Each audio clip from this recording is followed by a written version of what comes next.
Bro దేవుడున్నాడని ఎట్లా చెప్తావు? నీ దగ్గర ఆధారాలు ఉన్నాయా? అమ్మ కడుపులో ఉండగా 4వ నెలలో వేలి ముద్రలు ప్రారంభమవుతాయి.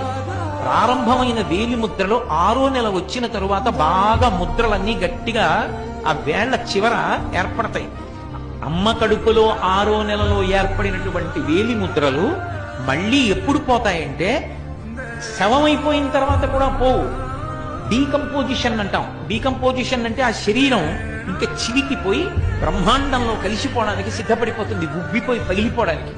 అలా వికారమును చెందిపోయిన తరువాత అప్పుడు మాత్రమే వేలిముద్రలు మారతాయి.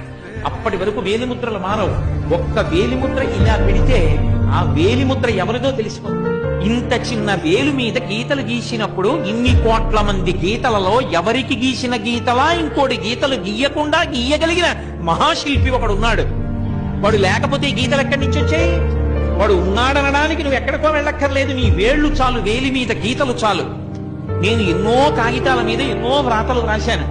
అవన్నీ నీళ్లు పడితే చిరిగిపోయి తడిసిపోయి అక్షరాలన్నీ కూడా ఇక కనపడకుండా పోయాయి. కానీ పుట్టినప్పటి నుంచి చెయ్యి కడుగుతూనే ఉన్నాను. ఏది ఒక్క గీత కడగబడిందా, పోయిందా? గీతలు గీసిన వాడు ఒకడు ఉన్నాడా? వేళ్ల మీద ఇన్ని కోట్ల మంది వేలిముద్రలు ఒకడికి ఉన్నట్టు రెండవ వాడికి లేకుండా సృష్టించిన వాడు ఒకడు ఉన్నాడా? వాడెక్కడున్నాడు అన్న తాపత్రయం లోపల కలిగితే చూడాలని పరిగెడితే వాడు గుళ్ళో కూర్చుని ఉన్నాడు.